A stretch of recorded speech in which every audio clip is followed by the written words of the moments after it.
even the bimetallic ratio, which means the gold-silver ratio. That means you do arbitrage between gold and silver, which is a particularly good strategy. I tell you why.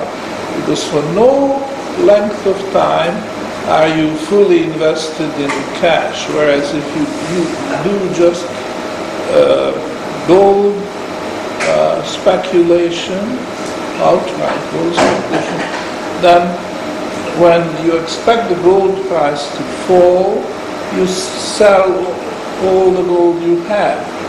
But the disadvantage of that is that you are in dollars for that period of time. And the dollar may go to zero without advance notice. I'm not saying it will, but it could easily lose half of its value. And that's why I don't consider gold speculation or silver speculation a particularly good strategy. Much better strategy is the bimetallic arbitrage, where you have two accounts, a gold account and a silver account. And then, of course, the spread you follow is the bimetallic ratio, which historically varied between, say, a low of 15 and the high of 100. Right now it's 44. 43.3. Wow, there you are. You see, that's how precise you have to be, because sometimes, these decimal could give you good profits. It's the timing which is all important. So there are lots of examples, and I think we have seen enough. Let's discuss the two-legged, because it's also extremely important, especially if you are in production. You are a producer. And then you are watching the vertical spread. Here's the vertical structure of production. A vertical spread is the difference between 2 points along this vertical line. So this means it's a semi-finished good here with a higher degree. It's further away from the consumer. That's your input.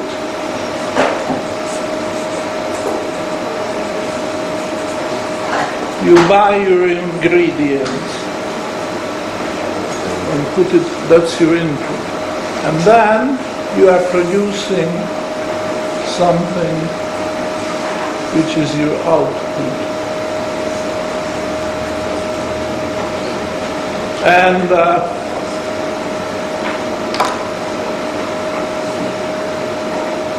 you have a stockpile of your input and the stockpile of output. I mean, you don't sell out every unit you produce immediately after you have produced them, but you have a warehouse, and it's your choice whether you increase your stockpile of inputs or increase or decrease stockpile of outputs. Sometimes use the word leads and lags. You could lead your input or lag your input, and the same at the output level. These are all decisions which the producer has to make. Now, when you see a reason for leads or lags, you will enter the market You will always enter a long leg, okay?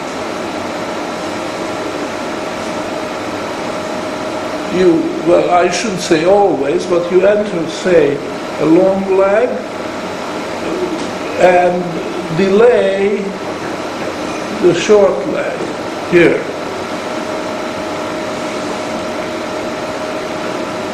And this means you keep producing and letting accumulate your store of outputs. Let's assume that it's pre-Christmas season and you are building up inventory for the Christmas sale. And when Christmas comes around, then you sell your inventory, and we call it a two-legged straddle because you won't know how profitable your operation was until the short leg, this one, is entered. So long leg, short leg. Okay? Now that's the lead situation. But sometimes you have the opposite strategy. You want to lag, which is kind of unwinding your operation.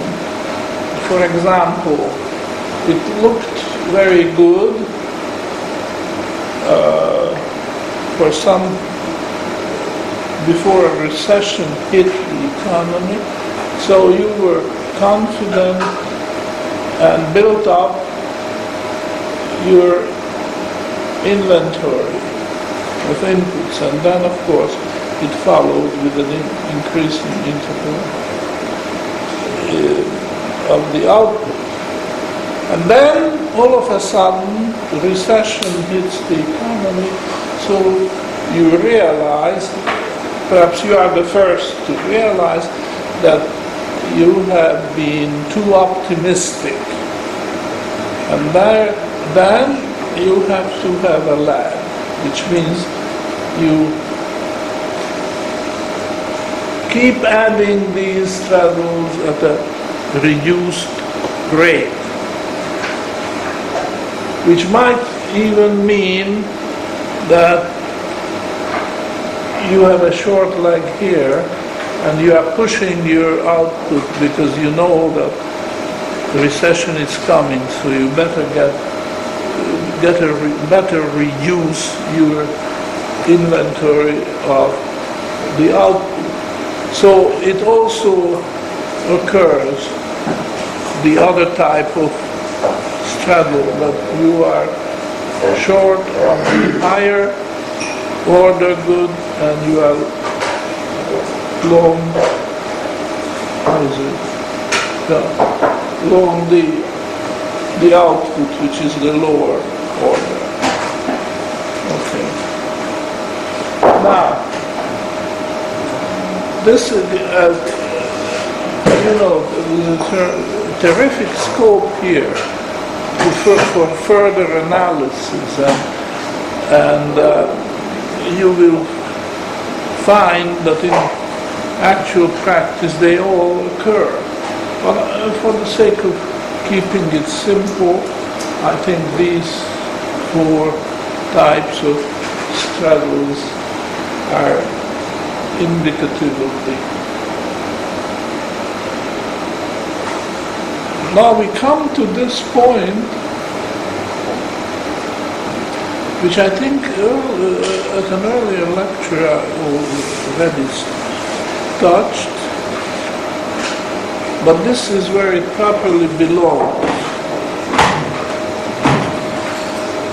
And I want to read this sentence here.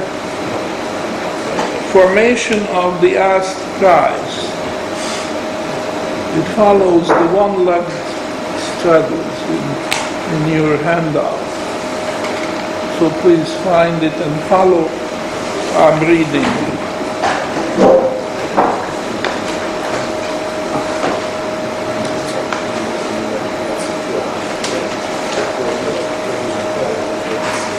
So in order to explain this is the point of, oh yeah. Ask him. Yeah. General. Okay, the equilibrium model. This is equilibrium. No, this is equilibrium. And now we come to that.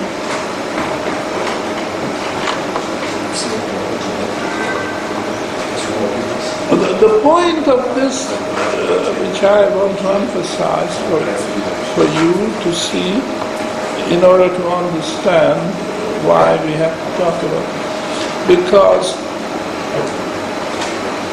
the situation is so much more complicated than in the equilibrium case. The factors which play a role in the formation of the ask price are entirely different from the factors which result in the variation of the bid price of a given good. And of course, the equilibrium model is completely unable to handle that difference, because there's no distinction between ask and bid price. But once we have this distinction, thanks to Karl Menger, then we can ask the question, what factors will have an effect on the ask price? What factors will have an effect on the bid price? And that gives us a great insight. So the equilibrium theory has no chance competing with us, because we have a much better grip on reality than the equilibrium theory. So let me just read this sentence, and please do ask questions if something needs clarification. Okay, this is critical to us. It's the bottom of the page. Did everybody find that? Okay. Formation of the ask price. The ask price of the consumer good X marks the point where the opportunity cost of buying an additional unit of X becomes critical to the marginal consumer. He is the first consumer to refuse to buy the uptick in the price of X in view of his opportunity to buy a substitute. Say, consumer good X dash. All right, so that's a sentence, and it's a mouthful too, as you might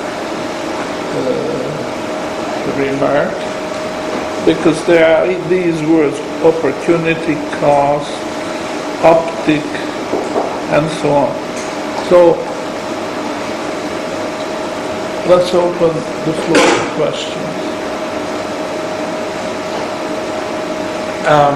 I saw people looking at each other for maybe clarification, but if there is anything not clear, then maybe now is a better time than later. The interesting thing is that it's the consumer. Now the asked price, who is asking? Of course the seller is asking. Could be the producer. But it's the consumer who determines the level, the upper level. But it's the consumer who has the deciding vote what the ask price should be, because the consumers are competing. Now what the situation, typical situation you have in mind is that you have a store of something, maybe coffee. the housewife decides how much coffee she wants to have in the pantry. So she can have 1 bag, 2 bags, 3 bags, any number of bags. And perhaps she keeps buying and then holds back to see what is happening. And if there is a good price, she will buy another bag, and then later on another bag. Now, how does the house price for coffee form? Well, let's assume that the price of coffee is slowly rising. Okay? And then the housewife's still buying. But obviously there will be a point when she will say, no, I am not going to pay more for coffee per unit, per kilogram. And that is what we have to see. The critical decision of, and we call this the marginal consumer. Because there are other consumers as well, and we are concentrating on the behavior of the marginal consumer. And when the coffee price rose high enough so that the marginal consumer decides that that's it, I'm not going to pay more, I already have some, I wouldn't mind buying more, but I'm not because this is the cutoff.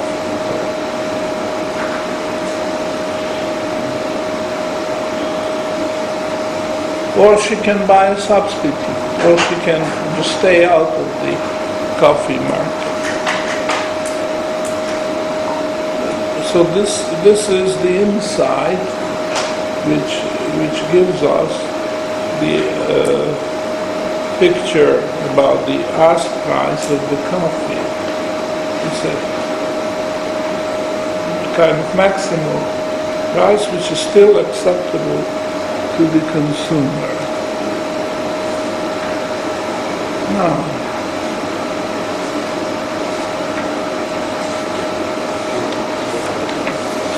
on the next page you will find the formation of the bid price of a consumer good. The bid price, call it B, of the consumer good X marks the point where the opportunity cost of selling an additional unit of X becomes critical to the marginal producer. He is the first producer to refuse to sell the downtick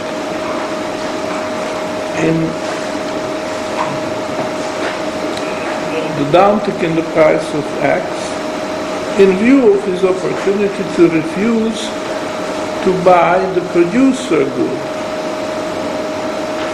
Y, which is his input in the production of X. So in other words,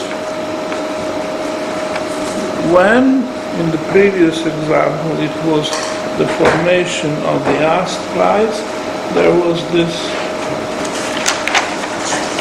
structure here. The consumer uses horizontal arbitrage, looking at the horizontal spread.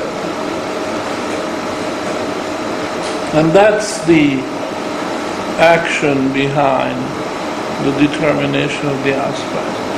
When it comes to the bid price, it is vertical arbitrage and vertical spreads which play a role. The producer who can vary the input. We talked about that a little earlier. The producer is free to vary his input, move his long leg. And when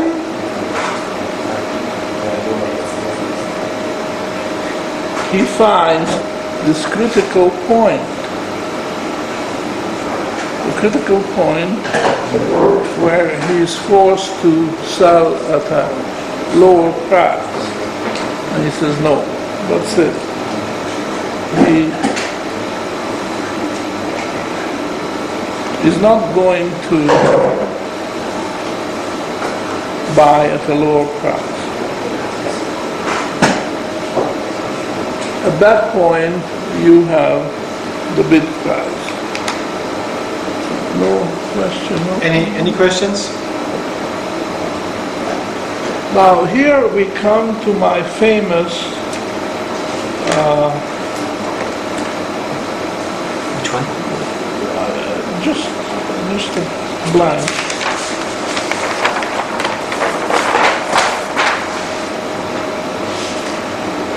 Okay. So go back to the bid price. All producers of X are doing vertical arbitrage between consumer and producer goods. And this is a continuous process. They are doing this arbitrage all the time. Because their input is the producer good, their output is the consumer good, and their guiding star is the vertical spread. They look at the landscape of spreads and trying to find the most advantageous vertical spread. Now, as a result of the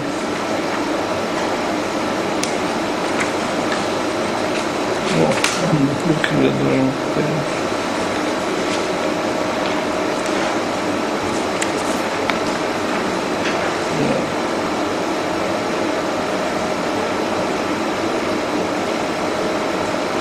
So I had to go, I was going to give you this explanation for the ask price, for the formation of the ask price. Here go back to the structure of production, horizontal, and go to this one here. So here, in determining the ask price, it's the horizontal arbitrage of the consumers. And this is the place where arbitrage, not everyone would agree that this is arbitrage, but I'm suggesting it is. This is really shifting custom, that's what it is. Okay? Shifting custom. So it's the marginal consumer who is doing this horizontal arbitrage. Now, the first remark I make is that it's not really a person. When I say marginal consumer, it's rather a role than an individual person. It could be that different people, one after another,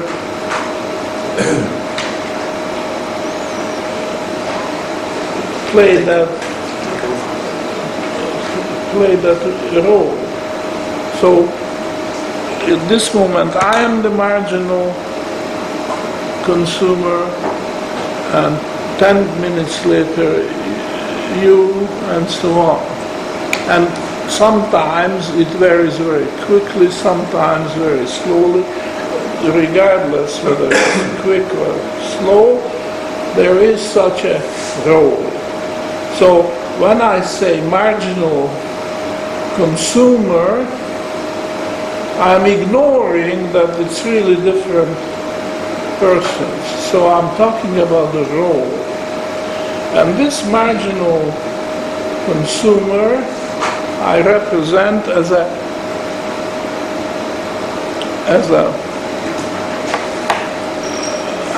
figure skater. Okay? I think that's explained here.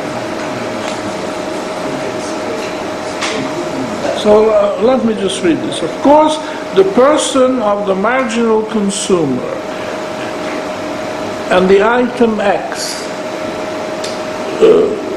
dash,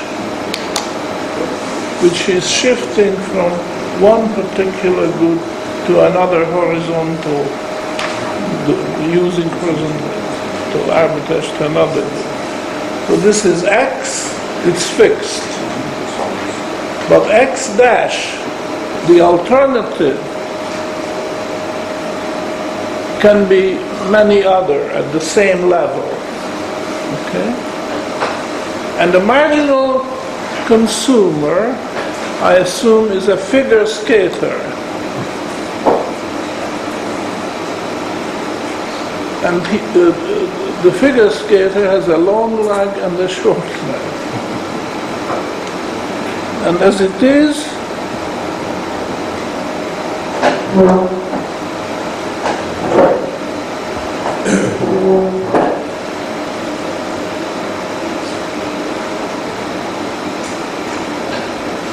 the long leg is the variable one, and the short leg is X. Now, I find this useful, I hope you will too, that the figure skater has a fixed short leg, but then he traces out all the alternatives which might just serve his purposes better. Okay? So that's what he's doing, the figure skater, with a fixed short leg and a variable long leg. So let me finish reading this.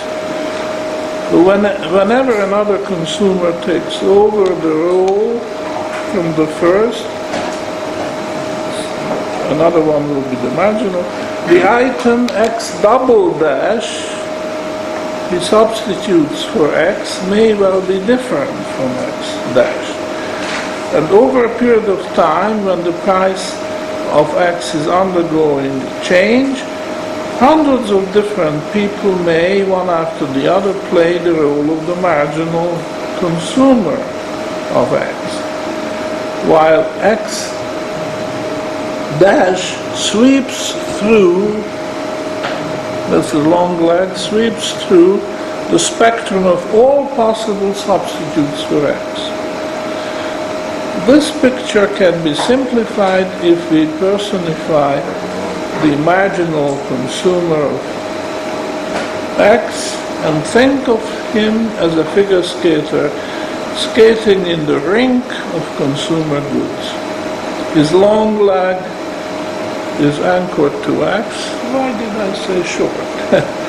And his short leg is skating through all the possible substitutes.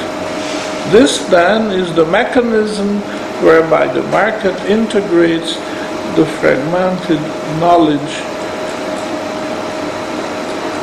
of and power over the price of X that resides in individual consumers but crystallizes in one number, and that's the asked price. Now, it's past 5 o'clock. There's a similar picture for the formation of the bid price, where the person is the marginal producer. And again, this is a role. It's not a person, but it's, then we want to visualize this role, how it happens. And then I found it helpful myself, and I'm suggesting it to you, as you may also find it helpful. The marginal producer is moving along these vertical lines, and he will have a short leg and a long leg. And we think of a ladder, okay, and his one leg, I'm not going to say longer shirt because I got confused before, and we are under a bit of time pressure here. But one of his legs, long or short, is fixed. One rung of the ladder. These are called rungs, okay, the ladder. And then he's checking out the other neighboring rungs with his other leg to make sure that they won't break and they're, no problem. And you see, all the producers of the same good are doing that. So there's a lot of information which has to be compressed here. And when you do and come up with one number which will then decide what the bid price of that particular good should be. I'm sorry, this is a little bit longer topic than we had time allotted for, but last sentence, the reason why I included this in this course, because this is really not our problem, no mention of interest in the whole hour. However, this is the big leap which is coming next. We extend this ask price, bid price formation to the bond market.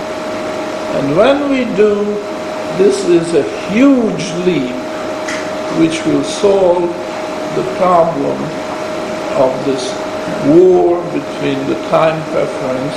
And it's a very surprising turn.